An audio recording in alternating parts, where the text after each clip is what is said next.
की। वंदे वंदे वंदे। आपनादेव सकल के आंतरिक अभिनंदन। ओ भालो बासा जानाई ए बांग्लार पवित्र भूमि मालदोई ऐसे आमी निजे के धन्यो माने कार्य छे।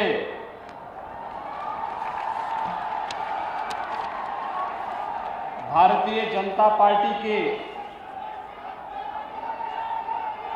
इस परिवर्तन यात्रा कार्यक्रम में आज मंच पर उपस्थित भारतीय जनता पार्टी पश्चिम बंगाल के उपाध्यक्ष माननीय श्री विश्वप्रिया राय चौधरी जी, केंद्रीय मंत्रीगण श्रीमती देवाश्री चौधरी जी, माननीय श्री बाबुल सुप्रियो जी, माननीय सांसद अर्जुन सिंह जी, माननीय सांसद श्री खगेन मुर्मू जी, भारतीय जनता पार्टी के राष्ट्रीय सचिव श्री अरविंद मेनन जी, प्रदेश सहकारी संगठन संपादक श्री किशोर बर्मन जी, भारतीय जनता पार्टी के प्रदेश के महामंत्री श्रीमान श्री सायंतन बोस जी, बीजेपी प्रभारी उत्तर बंगाल श्रीमान श्यामचंद्र घोष जी, जिला के अध्यक्ष गोविंद चंद मंडल जी, अजीत दास जी, हिरेन चटर्जी जी, शुभेंदु सरकार जी, शंकर चक्रवर्ती जी, माननीय विधायक श्री साधन सरकार जी, जोयल मुर्मू जी, श्रीमती दीपाली विश्वास जी, गोपाल चंद साहा जी, भारतीय जनता पार्टी के हमारे सभी पदाधिकारीगण और भारी संख्या में इस परिवर्तन यात्रा के साथ साक्षी बने हुए मालदा और उत्तर बंगाल के सभी उपस्थित भाइयों बहनों, मुझे वंदे मातरम के अमर घोष से संपूर्ण देश के अंदर राष्ट्रीय चेतना को जागृत करने वाली इस वीर भूमि स्वामी रामकृष्ण परमहंस, स्वामी विवेकानंद, गुरुदेव रविंद्रनाथ टैगोर, ईश्वरचंद विद्यासागर की इस धरा और महान क्रांतिकारी नेताजी सुभाष चंद्र की इस पावन धरती के साथ ही भारतीय जनसंघ के संस्थापक अध्यक्ष डॉक्टर श्यामा प्रसाद मुखर्जी की इस पावन भूमि को मैं कोटि कोटि नमन करते हुए आप सभी का हृदय से मैं अभिनंदन करता हूं।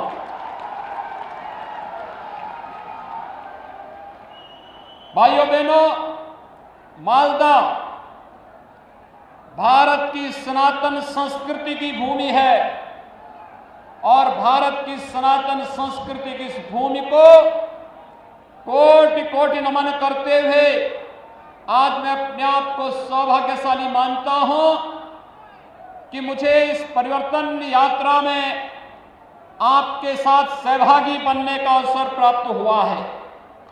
हम सब जानते हैं कि महाप्रभु चैतन्य महाप्रभु की इस पावन भूमि ने पूरे भारत के अंदर वैष्णव परंपरा का प्रचार प्रसार करने में जिस बड़ी भूमिका का निर्वहन किया, यह भूमि भूमि वैष्णवपाद के महान ध्वजाधारी गौरी वैष्णव जीवा गोस्वामी देवा जी की जन्म देने वाली भूमि भी है। स्वाभाविक रूप से बंगाल भारत के सांस्कृतिक राष्ट्रवाद की धरती रही है, भारत के स्वाधीनता आंदोलन की क्रांति की धरती रही है। लेकिन आज जब बंगाल के अंदर अराजकता और बंगाल के अंदर बदहाली की स्थिति को हम सब देखते हैं तो पूरे देश को पीड़ा होती है। और इसीलिए भारतीय जनता पार्टी का राष्ट्रीय नेतृत्व और एक एक कार्यकर्ता प्रत्येक बंगाली भाई और बहनों के साथ जुड़ने के लिए आया है कि हमें एक बार फिर से बंगाल की पहचान को पुनर्स्थापित करके बंगाल के माध्यम से एक नए परिवर्तन को आगे बढ़ाना है। भाइयों बहनों, बंगाल हमेशा से परिवर्तन की धरती रही है। याद करिए, जब देश के अंदर स्वाधीनता की अलग जगानी थी तो बंकिम चंद्र चट्टोपाध्याय ने इसी धरती से वंदे मातरम का उद्घोष किया था। आनंद मठ उपन्यास के माध्यम से उन्होंने भारत की सुप्त चेतना को जागृत करके पूरे देश के अंदर राष्ट्रीयता का जो संचार किया था, आज भी हर भारतीय अपने राष्ट्रीय गीत के रूप में वंदे मातरम को मान करके भारत के स्वाभिमान और सम्मान का अलग देश और दुनिया के सामने प्रस्तुत करता है। ये धरती गुरुदेव रविंद्रनाथ टैगोर की धरती है, जिसने भारत को भारत का राष्ट्र ज्ञान भी दिया और राष्ट्रगान के साथ ही इस धरती से ही हम सब जानते हैं कि यही वह धरती है जिसने साहित्य के क्षेत्र में भारत का पहला नोबेल प्राइज भी भारत को देने का कार्य किया था गुरुदेव रविंद्रनाथ टैगोर की उस अमर कीर्ति गीतांजलि के माध्यम से। लेकिन आज बंगाल कहां चला गया है? कभी भारत को नेतृत्व देने वाला, भारत को एक नई दिशा देने वाला बंगाल आज कहां पर है? आज यहां पर गरीबी है, आज यहां पर बदहाली है, आज यहां पर अराजकता है, आज यहां पर सत्ता प्रायोजित अपराध और आतंकवाद न केवल यहां की सुरक्षा के सामने गंभीर संकट खड़ा कर रहा है, बल्कि देश की सुरक्षा को भी चुनौती देते हुए दिखाई देता है। आज बंगाल में केंद्र सरकार की कल्याणकारी योजनाओं को लागू नहीं करने दिया जाता है और आज बंगाल के अंदर एक तरफ यहां पर जिस बंगाल ने आदि शक्ति मां भगवती दुर्गा के अनुष्ठान का श्री गणेश करके पूरे देश के अंदर शक्ति का एक नया संचार किया था, आज उस बंगाल के अंदर दुर्गा पूजा पे प्रतिबंध लगाया जाता है। ईद में जबरदस्ती गौ हत्याएं प्रारंभ कराई जाती हैं और साथ साथ यहां पर तस्करी और गौ तस्करी के माध्यम से यहां की भावनाओं के साथ खिलवाड़ करने का कार्य किया जाता है। यहां की सरकार मौन बनी रहती है। भाइयों बहनों, बंगाल में आज जय श्री राम के नारे लगाने को भी प्रतिबंधित करने का कार्य किया जाता है और हमले करवाए जाते हैं। लेकिन मैं बंगाल की सरकार से कहना चाहता हूं, मैं ममता दीदी जी से अनुरोध करना चाहता हूं, एक सरकार कभी उत्तर प्रदेश में थी जो अयोध्या में राम भक्तों पर गोली चलाती थी, उस सरकार का हर्ष आपने देखा है क्या हो गया है। और अब बारी बंगाल में टीएमसी की सरकार की है। जो भी राम का द्रोही है, याद रखना, मालदा की धरती से ही मैं इस बात को कह रहा हूं, होली आने वाला है अभी कुछ ही दिनों के बाद, और कभी उस कालखंड में भी कुछ लोगों ने भगवान विष्णु और राम का नाम लेने को प्रतिबंधित किया था। होली के अवसर पर हम लोग क्या कहते हैं उसको। और मित्रों, आज बंगाल के अंदर एक बार फिर से जय श्री राम के नारे को प्रतिबंधित करने का कार्य किया जा रहा है। लेकिन याद रखना, भारत की जनता राम के बगैर कोई काम नहीं करती है। जब आपस में मिलती है तो राम राम कहती है, घर में कोई काम होता है तो राम नाम का जप करती है, और जब किसी परिजन की अंतिम यात्रा भी निकालती है तो फिर राम नाम सत्य है के साथ ही उस यात्रा को भी आगे बढ़ाने का कार्य करती है। राम के बगैर भारत का कोई काम ही नहीं, और जो रामद्रोही हैं उनके अभी भारत में कोई काम नहीं, बंगाल में कोई काम नहीं। ये संकल्प हम सबको लेकर के चलना है। और मैं यही पूछना चाहता हूं टीएमसी की सरकार से कि आपको राम भक्तों पर तो कोई रहम नहीं, लेकिन बंगाल के अंदर अराजकता पैदा करने वाले लोगों के साथ आखिर टीएमसी की कौन सी दोस्ती और कौन सी गठबंधन है जिसके कारण वह बंगाल की पूरी व्यवस्था को बदलने पर उतारू हो गए हैं। ये आत्मघाती कदम बंगाल की धरती से क्यों? मित्रों, जब देश के यशस्वी प्रधानमंत्री मोदी जी पाकिस्तान, बांग्लादेश और अफगानिस्तान के पीड़ित और प्रताड़ित हिंदुओं, सिखों, बौद्धों, जैनियों, ईसाइयों, इन सब के संरक्षण, इनको सुरक्षित ठिकाना देने के लिए एक कानून बनाते हैं और उस कानून को भारत के अंदर लागू करते हैं, तो बंगाल में हिंसा क्यों होती है? ये हिंसा, सत्ता प्रायोजित हिंसा क्यों? यहां पर एक तरफ पीड़ित और प्रताड़ित मानवता को शरण देने की जब बात की जाती है तो यहां की सरकार विरोध करती है, लेकिन जब घुसपैठियों को बाहर करने की बात होती है यहां की सरकार तिलमिला जाती है। यहां की सरकार घुसपैठियों, अवैध घुसपैठियों के साथ में है, उसको यहां की जनता के साथ कोई लेना देना नहीं। और यही कारण है कि यहां की सरकार केंद्र सरकार की किसी भी कल्याणकारी योजना का लाभ यहां के नागरिकों को देने में पूरी तरह फेल है। मित्रों, मैं आया हूं उत्तर प्रदेश से। हमने उत्तर प्रदेश में कुछ चीजें इस रूप में की जिसने उत्तर प्रदेश से अंदर व्यापक परिवर्तन किया है, और उस व्यापक परिवर्तन के कारण आज आप देखते होंगे यहां पर गर्मियों में जून से लेकर के अक्टूबर के बीच में इंसेफ्लाइटिस से हजारों मौतें बंगाल में आज भी होती हैं। लेकिन बंगाल के अंदर अज्ञात बीमारी दिखा करके इस बीमारी से होने वाली मौतों को छुपाने का कार्य टीएमसी की सरकार करती है। इससे पहले कम्युनिस्टों की सरकार भी यही बंगाल के अंदर करती थी।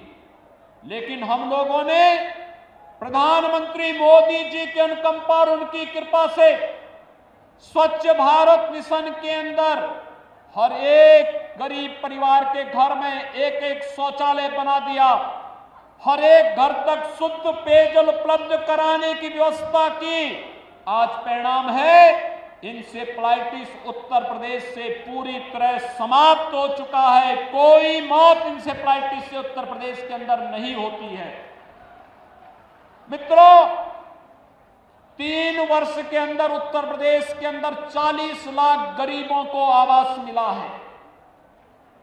प्रधानमंत्री आवास योजना में 40 लाख परिवारों को एक एक आवास। मैं आ रहा था अभी बागडोगरा से मैं देख रहा था, मालदा तक एक भी गरीब व्यक्ति का पक्का मकान नहीं है। ये प्रधानमंत्री आवास योजना का लाभ यहां के गरीबों को क्यों नहीं मिल पाता है? यहां के बंगाल के गरीबों को क्यों नहीं मिल पा रहा है? क्योंकि यहां की सरकार रुचि नहीं ले रही है। उत्तर प्रदेश के अंदर 6 करोड़ गरीबों को आयुष्मान भारत में 5 लाख रुपए की स्वास्थ्य बीमा का कवर है। वह कहीं भी किसी भी हॉस्पिटल में उत्तर प्रदेश के अंदर या देश के अंदर जाएगा, उसे 5 लाख रुपए की स्वास्थ्य बीमा का लाभ हर वर्ष प्राप्त हो रहा है। केंद्र और राज्य सरकार मिलकर के इस कार्यक्रम को आगे बढ़ा रहे हैं। आखिर प्रधानमंत्री आयुष्मान भारत का लाभ बंगाल के गरीबों को, बंगाल के नागरिकों को टीएमसी की सरकार क्यों नहीं देने जा रही है? क्योंकि उसे मालूम है अगर वह इन गरीबों को इसका लाभ दे देगी तो फिर वह वोट बैंक नहीं बना पाएगी। मित्रों, इसी प्रकार से अगर आप देखेंगे प्रधानमंत्री किसान सम्मान निधि का लाभ उत्तर प्रदेश के अंदर 2 करोड़ 42 लाख किसानों को हर वर्ष प्रधानमंत्री किसान सम्मान निधि में 6,000 रुपए डीबीटी के माध्यम से उसके अकाउंट में पैसा आता है। लेकिन बंगाल के अंदर प्रधानमंत्री किसान सम्मान निधि को नहीं लागू करने दिया गया। ममता दीदी ने ये पैसा यहाँ के किसानों के खाते में नहीं देने दिया, किसानों को इसका लाभ मिले, उन्होंने इसको बंगाल में लागू ही नहीं करने दिया गया।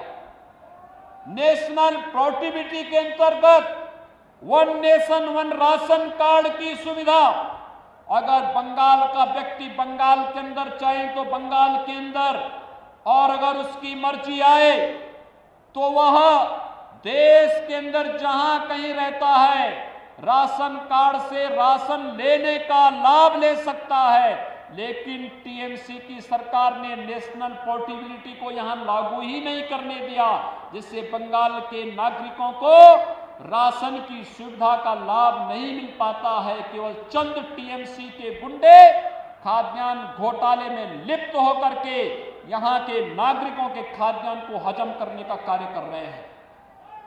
मित्रों, बंगाल के अंदर छल छद्म और धोखे से यहां पर लव जिहाद की घटनाओं को भी अंजाम दिया जा रहा है। हम लोगों ने यूपी के अंदर कानून बना दिया, लेकिन बंगाल के अंदर क्योंकि तुष्टीकरण की राजनीति है, न वह गौ तस्करी को यहां की सरकार रोक पा रही है और न ही लव जिहाद की उन घातक गतिविधियों को जिसका दुष्परिणाम आने वाले समय में बड़ा खतरनाक होने जा रहा है, वह यहां की सरकार इसको रोकने में पूरी तरह विफल है। और इसीलिए आज हम सब परिवर्तन यात्रा में आप सबका आह्वान करने के लिए आए हैं। जो सरकार आपको सुरक्षा नहीं दे सकती, जो सरकार अपराधियों का संरक्षण दे रही हो, जिस सरकार को कानून का राज स्थापित करने में नहीं, जिस सरकार को एन केन प्रकारेण सत्ता में बना रहना ही अपना एकमात्र उसने युग धर्म बना लिया हो, उस सरकार के साथ जो गरीबों के लिए कार्य नहीं कर सकती, जो सरकार कमजोरों के लिए कार्य नहीं कर सकती, जो सरकार किसानों के लिए कार्य नहीं कर सकती, जो सरकार युवाओं के लिए कार्य नहीं कर सकती और जो सरकार महिलाओं को सुरक्षा नहीं दे सकती है, उस सरकार को एक भी क्षण रहने का अधिकार नहीं होना चाहिए। और बंगाल के भाइयों बहनों, मैं आप सबका आह्वान करने के लिए आया हूं। ये परिवर्तन यात्रा में जो उमड़ा हुआ जन सैलाब है, ये बंगाल के परिवर्तन का साक्षी बन करके इस परिवर्तन का बाघ बनने के लिए उतारू हो गया है। और ये बाघ इस रूप में उतारू हो चुका है, उसने संकल्प ले लिया है।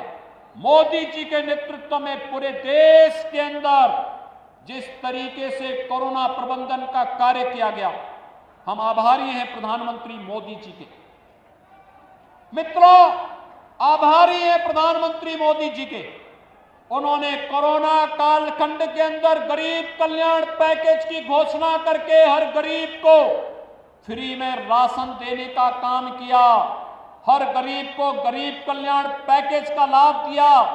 जनधन अकाउंट धारी को 500 रुपये महीने लगातार 3 महीने तक देने का कार्य किया।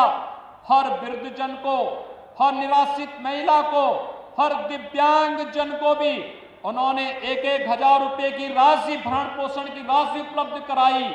और प्रधानमंत्री किसान सम्मान निधि से जुड़े हुए लोगों को भी उस दौरान अतिरिक्त पैसे की व्यवस्था उन्होंने उस समय की थी। आत्मनिर्भर भारत पैकेज के अंदर भी उन्होंने एमएसएमई के लिए, परंपरागत उद्यम के लिए, भारत के गांवों के लिए, गरीबों के लिए, व्यापारियों के लिए एक बेहतर पैकेज की घोषणा की।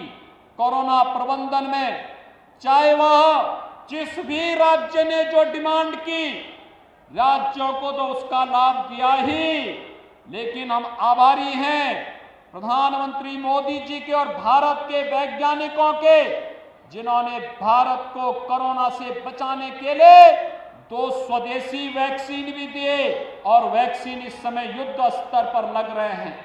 कल से आपने देखा होगा 60 वर्ष के ऊपर के लोगों को भी वैक्सीन लगना प्रारंभ हो गया है। ये 60 वर्ष से ऊपर के लोगों को वैक्सीन लगना और भारत के नागरिकों के साथ साथ दुनिया के अपने मित्र देशों को भी वैक्सीन पहुंचाना, यह एक नया भारत की वो तस्वीर है जो दुनिया के अंदर भारत के 135 करोड़ लोगों की ताकत का एहसास करा रहा है। और उस नए भारत के साथ नए बंगाल को भी आगे आकर की इस अंगड़ाई में सहभागी बनना पड़ेगा। और इसी आह्वान के लिए आज हम सब आपके बीच आए हैं। कल्पना करिए, ये बंगाल के अंदर टीएमसी की सरकार ने, उससे पहले कम्युनिस्टों ने, उससे पहले कांग्रेस ने कितनी बदहाल स्थिति पैदा कर दी है। मित्रों, मुझे याद है आज से 25 साल पहले, 30 साल पहले भारत का हर नौजवान अपनी रोजगार के लिए बंगाल आता था। लेकिन पिछले 25-30 वर्षों के अंदर बंगाल को बदहाल कर दिया इन सभी लोगों ने। आज बंगाल अर्थव्यवस्था में काफी पीछे चला गया है। और उत्तर प्रदेश के अंदर भारतीय जनता पार्टी की सरकार थी। पहले उत्तर प्रदेश का नौजवान अपनी रोजी रोजगार के लिए बंगाल आता था, और आज मैं देखता हूं बंगाल का व्यक्ति रोजी रोजगार के लिए दिल्ली और उत्तर प्रदेश की तरफ रुख कर रहा है। उत्तर प्रदेश आज देश की दूसरी अर्थव्यवस्था बन गया है। आखिर बंगाल आपका पश्चिमी बंगाल क्यों नहीं बन सकता है, जबकि संभावनाएं थी यहां पर। लेकिन यहां की सरकार ने उस प्रकार की सोच ही पैदा नहीं होने दी है। ये विकास में रुचि नहीं लेना चाहते, और विकास के साथ, विकास में तो रुचि नहीं, लेकिन राष्ट्रीय सुरक्षा के साथ भी ये लोग खिलवाड़ कर रहे हैं। आपने देखा होगा मोदी जी के नेतृत्व में जब देश के अंदर सरकार आई, पहले गरीबों के कल्याण के लिए योजनाएं बनी। गरीबों के कल्याण के लिए बनने वाली योजनाओं के साथ फिर उन्होंने देश की संप्रभुता को सुरक्षित रखने के लिए कार्यक्रमों को आगे बढ़ाया। याद करिए 5 अगस्त 2019 की तिथि, देश के अंदर आतंकवाद की प्रतीक बनी धारा 370 को हटाने का कार्य भी मोदी जी के नेतृत्व की भारतीय जनता पार्टी की सरकार ने किया था। याद करिए इसी धरती पर पैदा होने वाले डॉक्टर श्यामा प्रसाद मुखर्जी ने घोषणा की थी, एक देश में 2 प्रधान, 2 विधान और 2 निशान नहीं चलेंगे, नहीं चलेंगे। और उन्होंने कश्मीर मुक्ति के लिए एक आंदोलन प्रारंभ किया था। मित्रों, डॉक्टर श्यामा प्रसाद मुखर्जी के सपने को साकार किया है प्रधानमंत्री मोदी जी ने और गृह मंत्री अमित शाह जी ने। उन्होंने धारा 370 को कश्मीर की धरती से पूरी तरह समाप्त करके आज कश्मीर भारत के संविधान और भारत के कानून के अनुरूप भारत की व्यवस्था के साथ चल करके विकास की एक नई ऊंचाइयों को पार कर रहा है। मित्रों, 500 वर्षों से हर भारतीय जनमानस की अभिलाषा थी, वह अभिलाषा थी जिसके लिए बंगाल से भी कार सेवा करने के लिए हजारों नौजवान गए थे। श्री राम कोठारी और शरद कोठारी के बलिदान को कौन विस्मृत कर सकता है, जिन्होंने अयोध्या में बाबरी ढांचे को हटाने के लिए अपना बलिदान दिया था। और आज उस सपने को भारतीय जनता पार्टी की सरकार ने साकार किया है। 5 अगस्त 2020 को प्रधानमंत्री मोदी जी के कर कमलों से अयोध्या में भगवान श्री राम के भव्य मंदिर के निर्माण का मार्ग भी प्रशस्त हो गया है। अब अयोध्या में भगवान राम के भव्य मंदिर का निर्माण कार्य जिस युद्ध स्तर पर प्रारंभ हुआ है, आपने निधि समर्पण के आयोजन के साथ बंगाल के लोगों ने जो योगदान किया है, मैं आप सभी का हृदय से अभिनंदन करता हूं और आप सबका मैं आह्वान करता हूं, अयोध्या में भगवान राम के भव्य मंदिर निर्माण के साथ आपका समर्पण और आपका सहयोग प्राप्त हो गया है। इस परिवर्तन के साथ जुड़िए और भारतीय जनता पार्टी की इस परिवर्तन यात्रा के साथ जुड़ करके बंगाल के अंदर भारतीय जनता पार्टी की सरकार को लाइए और अयोध्या में भगवान राम के मंदिर में दर्शन करके बंगाल को बचाने और बंगाल को समृद्धि के पथ पर अग्रसर करने के आह्वान के साथ हम सभी को आगे बढ़ना पड़ेगा। ये कार्य केवल और केवल भारतीय जनता पार्टी कर सकती है। मित्रों,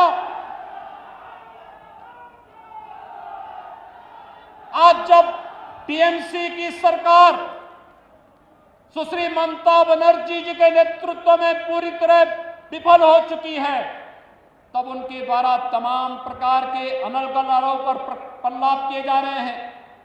उनके द्वारा जिस प्रकार की टिप्पणियां और जिस प्रकार के वक्तव्य दिए जा रहे हैं, मुझे आश्चर्य होता है कि इतने लंबे समय तक मुख्यमंत्री रहने वाला व्यक्ति इस तेजी के साथ आपा खो दे, ये बड़ी विचित्र सी स्थिति है। उनके द्वारा जिस प्रकार की बातें और जिस प्रकार की वक्तव्य दिए जा रहे हैं, ये बंगाल का अपमान है, बंगाल के नागरिकों के साथ धोखा है। आप देख रहे हैं, गंगा मैया तो उत्तराखंड से उत्तर प्रदेश होते हुए बिहार और झारखंड होते हुए पश्चिमी बंगाल होते हुए गंगा सागर तक जाती है। ये गंगा मैया तो भारत की एकात्मता की एक बहुत पवित्र धारा का एहसास हम सबको कराती है, जो एक भारत श्रेष्ठ भारत के साथ हम सब को जोड़ती है। लेकिन आज कुछ लोग हैं जो बंगाल के अंदर रह करके भारत की एकात्मता को चुनौती देने की मुद्रा में लगातार अपने राजनीतिक स्वार्थों के लिए तुष्टीकरण की भेंट बंगाल को चढ़ा देना चाहते हैं। हमें बंगाल को तुष्टीकरण की भेंट नहीं चढ़ने देनी है। गंगा की अविरलता और निर्मलता को तो बनाए रखने के लिए नमामि गंगे परियोजना के माध्यम से प्रधानमंत्री मोदी जी के द्वारा कार्य किया जा रहा है और साथ साथ गौ हत्या को रोकने के लिए भी बड़ा कार्यक्रम हम लोग प्रारंभ करने जा रहे हैं। उत्तर प्रदेश के अंदर कोई गौ हत्या नहीं कर सकता।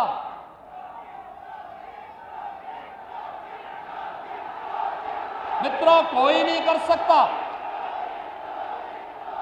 हमारी सरकार 2017 में आई थी और 2017 में आते ही उत्तर प्रदेश के अंदर गौ तस्करी और इलीगल स्लॉटर हाउसेज एक झटके में बंद हो गए। 24 घंटे के अंदर बंद हुए थे। आप भारतीय जनता पार्टी की सरकार को लेकर के तो आइए, 24 घंटे के अंदर सभी इलीगल स्लॉटर हाउसेज बंद हो जाएंगे और 24 घंटे के अंदर ये तस्करी भी बंद हो जाएगी। गौ तस्करों को पता लग जाएगा कि गौ तस्करी, इलीगल स्लॉटरिंग और किसी भी प्रकार की अराजकता और अव्यवस्था का क्या दुष्परिणाम होगा। उत्तर प्रदेश के अंदर 4 वर्षों में कोई दंगा नहीं हुआ, किसी पर्व और त्योहार को कोई मनाने से रोक नहीं सकता, कोई भी यात्रा वहां पर आज प्रतिबंधित नहीं है। बंगाल में तो न्यायपालिका को यहां की सरकार से कहना पड़ता है कि अगर उत्तर प्रदेश में दुर्गा पूजा का आयोजन हो सकता तो बंगाल में क्यों नहीं हो सकता है। आपको याद होगा जब दुर्गा पूजा का समय और ईद का समय एक ही साथ पड़ा था या मुहर्रम का समय एक साथ पड़ा था, तो यहां की सरकार ने मुहर्रम की जुलूस को तो अनुमति दी, लेकिन दुर्गा पूजा के पंडालों में प्रतिबंध लगा दिया था। उत्तर प्रदेश में जब बात आई, उत्तर प्रदेश में हम लोगों ने कहा कि नहीं भाई, दुर्गा पूजा का जो समय होगा उस समय पूजा ही होगी और उस समय पूजा में कोई व्यवधान हम नहीं पड़ने देंगे। और एक भी जगह पूजा के पंडाल नहीं रोके गए थे, लेकिन बंगाल के अंदर बैन किए जाते हैं, पूजा को प्रतिबंधित किया जाता है, भावनाओं के साथ खिलवाड़ किया जाता है, गो तस्करों को प्रश्रय दिया जाता है, उनके समर्थन में सत्ता के यहां पर वक्तव्य आते हैं। ये मुझे आश्चर्य होता है इन सब बातों को लेकर के कि भारत की आस्था के साथ खिलवाड़ है और भारत अपनी आस्था के साथ कभी खिलवाड़ बर्दाश्त नहीं कर सकता है। और बंगाल की धरती भारत के सांस्कृतिक राष्ट्रवाद की धरती के रूप में अपनी पहचान बनाई है और बंगाल की धरती का यह संदेश एक बार फिर से पूरे देश के अंदर गूंजना चाहिए कि जो कार्य कभी स्वामी विवेकानंद जी ने कहा था, उन्होंने दुनिया के यानी वैश्विक मंच पर जाकर के बंगाल की धरती का एक युवा सन्यासी बंगाल की धरती से यह आह्वान करता था और उनका जो आह्वान था वह भारत को जागृत करने का आह्वान था। उन्होंने इस समय कहा था कि गर्व से कहो हम हिंदू हैं। इस स्वामी विवेकानंद का यह वक्तव्य कोई सांप्रदायिकता का प्रतीक तो नहीं था। स्वामी विवेकानंद का यह वक्तव्य तो भारत को जोड़ने वाला वक्तव्य था। भारत की सनातन संस्कृति को वैश्विक मंच पर स्थापित करने का, वैदिक परंपरा को वैश्विक मंच पर स्थापित करने का एक मंत्र था। स्वामी विवेकानंद की इस परंपरा को मैं प्रणाम करता हूं। रामकृष्ण परमहंस की साधना से पवित्र इस धरती ने, स्वामी प्रणवानंद जी की साधना से पवित्र इस धरती ने भारत के राष्ट्रवाद को एक नई ऊंचाइयां प्रदान की थी, जिसने भारत के अंदर देखते ही देखते आजादी के बंदों को वंदे मातरम के इस मंत्र के माध्यम से विदेशी हुकूमत के खिलाफ लड़ने की एक नया जोश और एक नया तेज दिया था। और भाइयों बहनों, एक बार फिर से जो लोग तुष्टीकरण की राजनीति करके बंगाल के सामाजिक और यहां की आध्यात्मिक व्यवस्था के साथ, सांस्कृतिक व्यवस्था के साथ खिलवाड़ करके बंगाल की पहचान को अपने वोट बैंक के लिए नष्ट करना चाहते हैं, उनको मुंहतोड़ जवाब देने का अवसर आपके पास विधानसभा चुनाव के माध्यम से आया है। मैं आप सभी का आह्वान करने के लिए आया हूं कि बंगाल की धरती को हम अराजकता की धरती नहीं बनने देंगे। आप निश्चिंत रहिए, भारतीय जनता केवल अब ये 1 महीने का मात्र समय है। 1 महीने के अंदर एक परिवर्तन जमीन पर उतरता हुआ दिखाई देगा। ये आपका एक जमावड़ा इस बात को प्रदर्शित करता है। तब टीएमसी के नाम पर जो लोग गुंडागिर्दी कर रहे हैं, आप देखते होंगे उत्तर प्रदेश के अंदर जो लोग पहले गुंडागर्दी करते थे, आज वे लोग अपने गलियों में अपने गले में तख्ती बांध करके चलते हैं कि रहम कर दो। और मैं कह सकता हूं, मैं देख रहा था एक तस्वीर,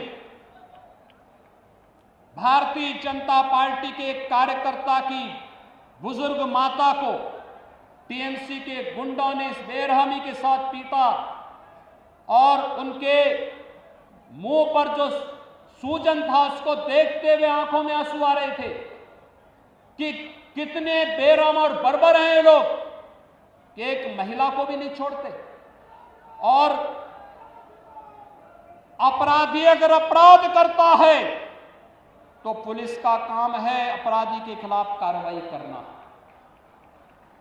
प्रशासन का काम है, शासन का काम है उस अपराधी के खिलाफ कार्रवाई करना। लेकिन अगर शासन और प्रशासन अपराधी के खिलाफ कार्रवाई करने की बजाय वक्तव्य दें कि सूजन तो घर के विवाद का है, ये पीटने से नहीं सूजन आया है, ये सूजन तो दिखाई दे रहा है मुंह पे, चोट के निशान है, और तब भी बयान दिया जा रहा है कि ये सूजन तो मामूली से विवाद के कारण खड़ा हुआ है। आश्चर्य होता है मुझे, ये पार्टी बनकर के काम करना बंद करे। और मुझे लगता है कि बहुत समय नहीं, भाइयों बहनों, भारत निर्वाचन आयोग ने चुनाव की घोषणा कर दी है, चुनाव की प्रक्रिया प्रारंभ हो चुकी है। बस अब मान करके चलिए 2 मई के बाद भारतीय जनता पार्टी की सरकार जब बंगाल के अंदर बनेगी तो टीएमसी और कम्युनिस्टों के नाम पर गुंडागर्दी और अराजकता फैलाने वाले गुंडे अपनी जान की भीख मांगते हुए गलियों अपने गले में तख्ती लेकर के घूमते हुए फिरेंगे। और उस समय फिर वह दृश्य देश के सामने होगा कि जो भी कानून के साथ खिलवाड़ करेगा उसको अपनी जान की भीख मांगने के लिए इसी प्रकार से मजबूर होना पड़ेगा।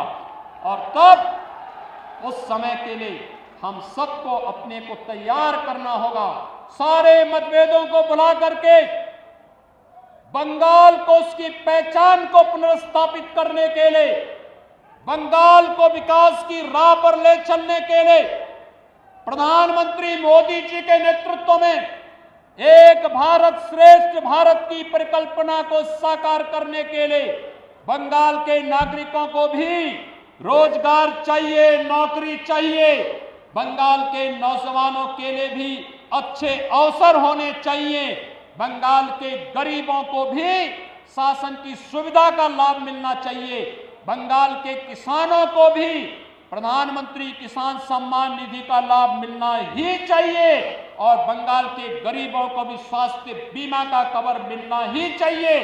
और ये तभी हो पाएगा जब भारतीय जनता पार्टी पूरी मेजॉरिटी के साथ, फुल मेजॉरिटी के साथ बंगाल के अंदर सरकार बनाएगी। और डबल इंजन की सरकार बंगाल के अंदर भारतीय जनता पार्टी की सरकार और केंद्र में मोदी जी की सरकार जब मिलेगी, डबल इंजन की ये सरकार आपके विकास को उतनी ही गुना तेजी के साथ आगे बढ़ाने का कार्य करेगी। ये परिवर्तन यात्रा, इसी विश्वास के साथ आज यहां पर इस आयोजन के साथ, यहां पर आज यह आयोजन इसी उद्देश्य से संपन्न हो रहा है। मैं आप सबको, अभी हमारा होली का पर्व होने जा रहा है, होली पूरी भव्यता के साथ मनाई जाती है। होली के आयोजन के साथ आप सबको मैं अग्रिम शुभकामनाएं देता हूं, अभिनंदन करता हूं आप सभी का। और होली के उत्सव को चुनाव के साथ जोड़ते हुए ये रंग बिरंगी